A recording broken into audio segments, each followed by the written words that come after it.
c'est la joie. C'est la joie totale de retrouver ce que nous appelons la maman de la résistance, la vieille mère, Madame Laurent Gbagbo, la première dame de Côte d'Ivoire. Pour moi, là, je n'ai pas de qualification à cette joie, tellement je suis content de la retrouver et qu'elle puisse retrouver sa famille politique, sa famille. Ça me fait plaisir, je suis content. C'était toujours mon rêve. C'était toujours mon rêve, c'est que Madame, le président Gbagbo, Charles Blé Goudé et nous tous nos camarades de lutte soient libérés.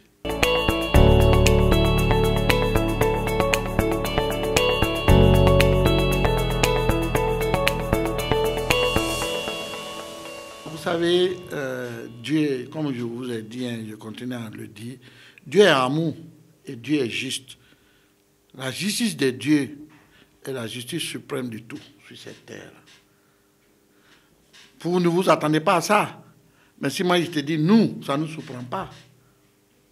On savait que tôt ou tard, peut-être le temps et le jour, on ne connaît pas. Mais on sait que tout le monde va retrouver la liberté. Ils vont retrouver la liberté pour aller à la réconciliation. Ils vont retrouver la liberté pour que la Côte d'Ivoire soit unie entre les hommes. Il faut que tout le monde soit libéré.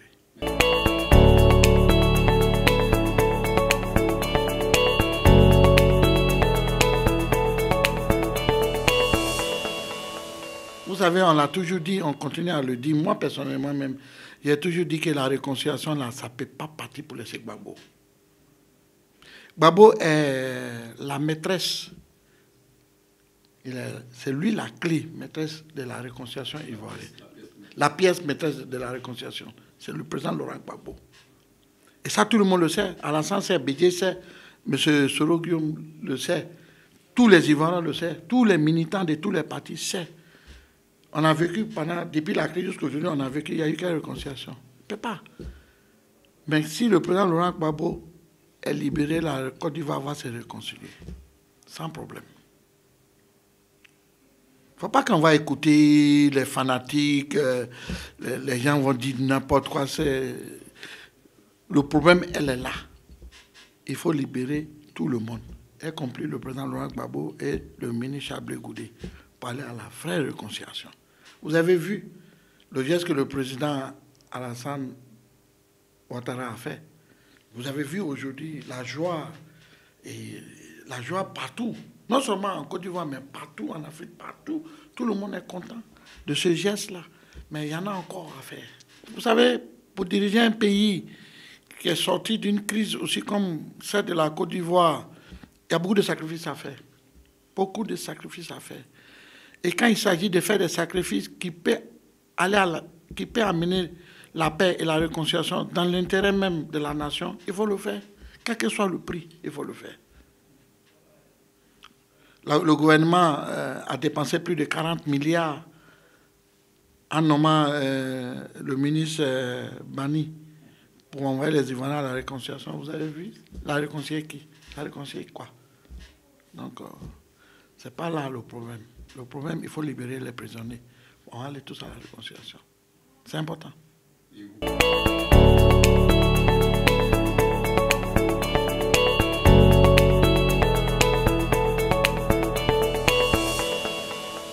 Bon, on ne peut pas dire qu'il n'est jamais trop tard pour bien faire. Sinon, il y a longtemps, nous, on crie. Sur tous les toits, on crie. Il faut libérer les gens. Bon, aujourd'hui, tout le monde dit, vous avez vu les rapports de la communauté internationale, le rapport de l'Union européenne, les rapports qui viennent de partout. Aujourd'hui, tout le monde dit quoi? Que c'est parce qu'il y a pression. Pourquoi lui, il attend tout ça là pour que les gens puissent dire qu'il y a pression? S'il a fait de lui-même ses volontés, bon, je le félicite. Je le félicite et que c'est un geste qui est bienvenu. C'est important même pour la Côte d'Ivoire. C'est important pour lui, pour son parti et c'est important pour tous les Ivoiriens. Et je lui demande d'aller plus loin. Je l'ai dit hier et avant-hier, il n'a qu'à aller plus loin. Même les militaires, même tout le monde. Il faut libérer tout le monde.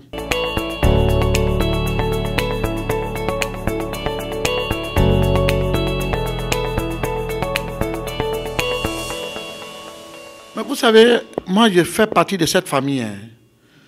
Je fais partie de cette famille et puis la séparation qui a eu lieu et qu'on ne s'est plus vu depuis ces années-là. Ce n'était pas fait d'une manière... Ça a été fait dans la violence. On ne s'est plus retrouvés, on était dans une crise, on était dans une guerre. Chacun allait de son côté et chacun était dans sa souffrance. Moi, j'ai toujours prié pour elle. Par rapport à les nouvelles qui nous revenaient, moi, j'ai prié pour elle. Et quand je l'ai vue, je ne pouvais pas résister. Je me suis fondu en larmes, je l'ai embrassée. Et elle m'a dit, pourquoi plais-tu? Je lui ai répondu, je pleure de joie, te voir vivant et en bonne santé. Et elle m'a soutenu, elle m'a dit des choses que je vais garder pour moi-même. Et j'étais très heureux. Le geste, c'est de la valeur, ça dit que c'est une maman qui vient de l'enfer. Je peux dire qu'elle est sortie de l'enfer et elle est vivante. Je trouve qu'elle est en bonne santé, elle a une bonne mine. C'était que c'est-à-dire lui montrer l'amour et l'affection que j'avais pour elle. Voilà mon cher, sinon il n'y a rien d'autre.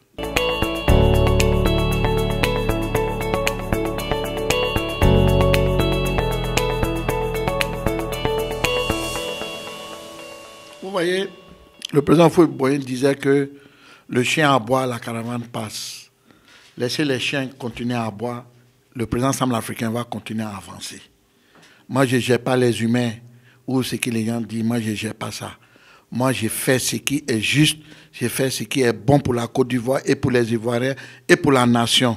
Et je fais ce qui est, je trouve qui est juste.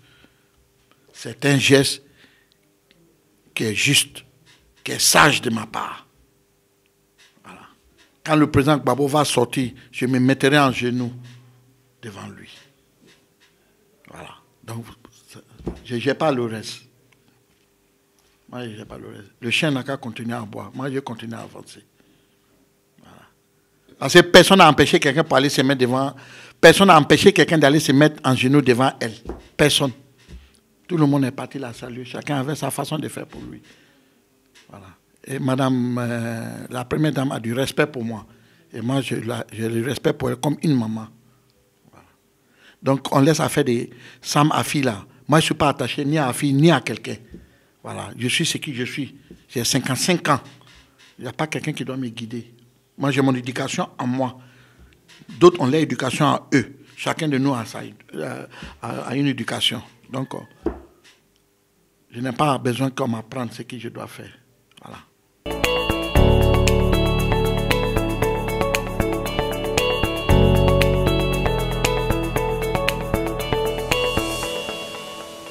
Je l'ai dit, je vous ai déjà répété ça ici, que ce qui concerne le litige entre les deux tendances-là, je ne veux plus jamais me mêler dedans, je ne veux plus parler dedans. Mais je prie Dieu, avec la sortie de madame et la sortie des autres camarades, comme les leaders Kwasi, les autres ministres, tout ça, ce sont des sages, ce sont des grandes personnalités, et je crois qu'ils sont bien sages pour régler ce problème. Et comme je vous dis, ce problème-là, le président Gbagbo va bientôt sortir et ce problème sera réglé définitif. Moi, je ne vais pas me mêler dedans. Je l'ai déjà, depuis que je suis sorti de la prison, j'ai pris une décision. Je suis enfant de Gbagbo. Je suis pour Gbagbo et je suis où se trouve le peuple de Gbagbo. Voilà. J'ai fini de trancher ça. Celui qui n'a pas compris ça dans mon comportement, c'est son problème. Je appartiens à Gbagbo, je n'appartiens pas à quelqu'un d'autre. Voilà. Et je suis avec le peuple de Gbagbo et je suis où se trouve le peuple de Gbagbo. Donc vous êtes un Gbagbo-rien. Mais je l'ai toujours, mais toute la Côte d'Ivoire le sait depuis trop longtemps, depuis même qu'on n'était pas encore quitté le pouvoir, tout le monde sait que je suis Gbagbo ou rien. Tout le monde le sait. Moi, je suis Gbagbo ou rien. J'ai confiance à Gbagbo et je crois à ce monsieur. Je crois à son combat. Je crois à son combat. Je crois à son combat. Je crois que ce monsieur-là, il fait un combat pour la dignité du noir, pour la dignité africaine. Non seulement pour la Côte d'Ivoire et les Ivoiriens.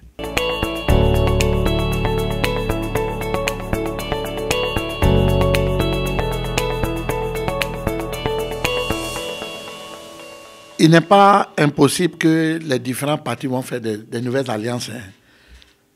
D'autres vont aller au PDCI, d'autres vont aller au RDR, d'autres vont venir au FPI. Ce n'est pas impossible. Mais la séparation qui se passe entre le PDCI, le RDR, tout ça, là, peut-être ça bouge de temps, ça tourne les Ivoiriens. Mais moi, ça, personnellement, là, ça ne m'étonne pas parce que quand quelque chose, dès le départ, là, n'est pas bien fait, ça se termine mal. C'est tout. C'est comme ça. Voilà. Ils se sont mis dans un bloc au départ pour créer ce qui s'est passé en Côte d'Ivoire ici. Et aujourd'hui, ça les rattrape. Donc nous, on ne fait que les regarder et on rit. Donc nous, en tout cas, nous, notre porte sont ouvertes pour tous ceux qui veulent faire des alliances avec nous. Ils sont bienvenus chez nous.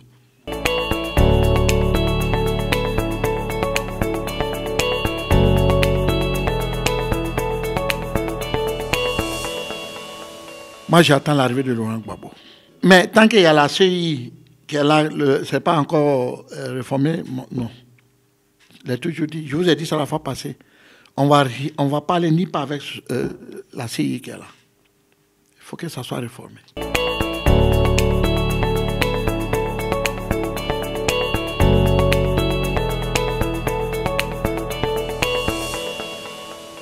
Mon premier message d'abord, c'est à toute la Côte d'Ivoire, à tous les Ivoiriens de tous les bords politiques.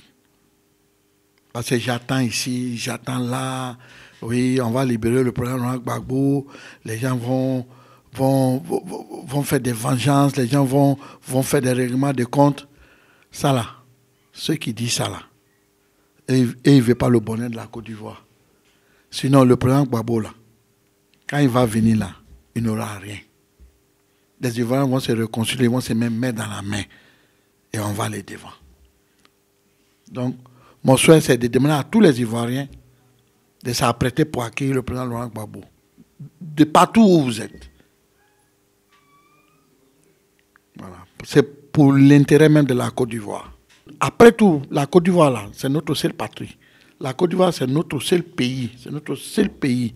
Nous avons le devoir à la conserver, à la garder. Quelles que soient nos différentes idées politiques, chacun pense que son parti est mieux que l'autre, tout ça, mais ça ne doit pas nous amener à aller à une guerre ou à aller à des violences. Non. Non, nous devons penser d'abord aux intérêts de nos enfants et aux intérêts de la nation avant nous-mêmes personnels. Voilà.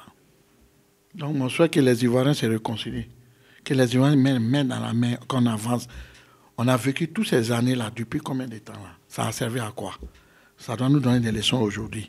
Ceux qui crient haut, qui sont en haut là, c'est eux qui bénéficient. Sinon, tout le reste là, tous les pauvres là, tous les innocents là, c'est eux qui paient les pots cassés. Donc tout le monde doit prendre conscience aujourd'hui que quand les gens viennent vous dire « suivez-moi là », il ne faut pas suivre les gens comme des moutons. Réfléchissez très bien